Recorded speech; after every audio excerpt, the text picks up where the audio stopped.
Votre camarade Rima Hassan, interrogé par un confrère au sujet de la Russie et d'Israël, répond expliquant qu'Israël, depuis des dizaines d'années, colonise une partie de la Palestine, qu'Israël est pire que la Russie. J'ai interrogé il y a quelques instants Elie Korchia, il était sur ce plateau, président du Consistoire de France. Je vous propose d'écouter sa réponse. Une provocation de plus quand on sait qu'Israël a rendu la bande de Gaza et n'a plus eu aucune interaction avec la bande de Gaza. Mais la colonisation existe en Cisjordanie et elle est condamnée par le droit international. Oui, mais quand vous voyez la position de Rima Hassan sur les élections européennes, 7e d'une liste où la campagne n'a été faite par Rima Hassan, dont on connaît les liens avec certains pays arabes comme la Syrie, la campagne a été faite uniquement par Rima Hassan, 7e de la liste de LFI, que sur la Palestine.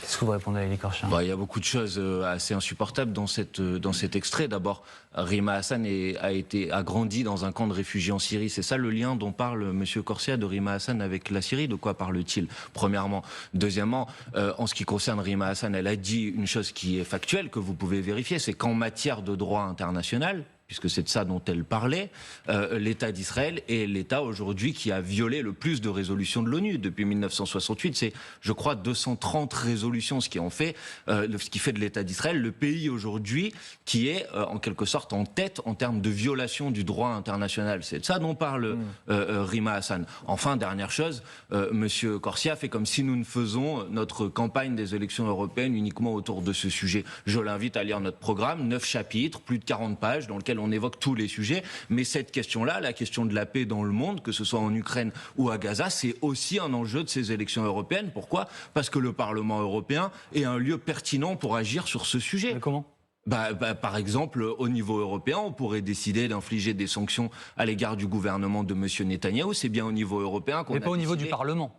C'est au niveau du Conseil. Oui, d'accord, mais on peut adopter une résolution au Parlement européen, comme on l'a fait après, c'était le sens de la comparaison de Rima Hassan, comme on l'a fait après le fait que la Russie ait violé le droit international en attaquant l'Ukraine. Il y a eu un vote au Parlement européen appelant à ce qu'il y ait des sanctions qui soient infligées à l'égard du pouvoir russe. On peut tout à fait aussi infliger des sanctions à l'égard du pouvoir de M. Netanyahou. De la même manière, on peut décider, par exemple, d'un embargo sur les armes.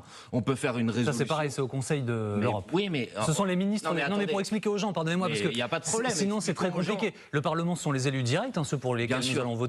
Le Conseil de l'Europe, ce sont les ministres des pays européens. Vous avez tout à fait raison, mais vous savez qu'en matière de politique internationale, de ce point de vue-là, le Parlement européen n'a qu'un pouvoir de résolution, c'est-à-dire un pouvoir d'affirmer des positions et d'appeler le Conseil à prendre des initiatives. Donc, oui, appeler, mais il ne faut pas laisser penser que le Parlement peut voter une...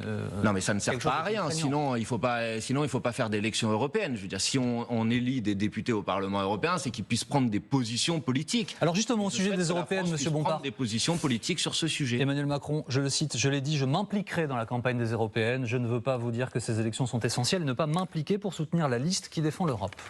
Non, mais c'est son droit de soutenir la liste de Mme Hayes. Je suis pas sûr que ça ne fasse que du bien, d'ailleurs, à la liste de. Donc vous êtes content qu'il la soutienne de Mme. Mais bien sûr. Mais maintenant, je vais vous dire, ça dit aussi quel est l'enjeu de ces élections européennes. Et un des enjeux de ces élections européennes, c'est aussi de dire son mot sur la politique d'Emmanuel Macron, puisqu'il va s'engager dans cette campagne. Moi, j'appelle les gens à aller voter. C'est le 9 juin que ça se passe, à s'emparer de cette élection pour sanctionner la politique d'Emmanuel Macron. C'est pas l'objet de ces élections. Puisqu'Emmanuel Macron s'engage dans cette campagne. Non, pour soutenir la campagne. Et alors, donc ça veut bien dire... C'est pas un référendum pour ou contre la politique d'Emmanuel Macron. Mais c'est aussi un référendum pour ou contre la politique d'Emmanuel Macron. Bien sûr, c'est le premier scrutin national depuis 2022 et c'est le dernier scrutin national avant 2027. Donc bien évidemment que c'est aussi la possibilité de s'exprimer, d'envoyer un message très clair de rejet de la politique d'Emmanuel Macron. Et moi, j'invite les Françaises et les Français à se mobiliser pour voter massivement pour la liste conduite par Manon Aubry, parce que je crois que c'est le seul bulletin de vote qui va envoyer un message clair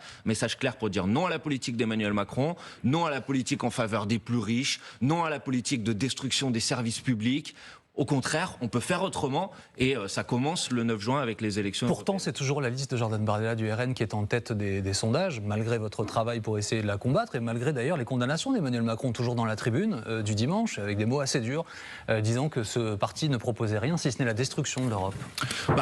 D'abord, ce sont des sondages, donc moi j'attends de voir le résultat des élections elles-mêmes. C'est sûr que dans les sondages aujourd'hui, c'est Jordan Bardella qui arrive en tête, ce qui devrait, je pense, pour les gens qui nous nous écoutent, être un motif de plus, une raison de plus de se déplacer, d'aller voter.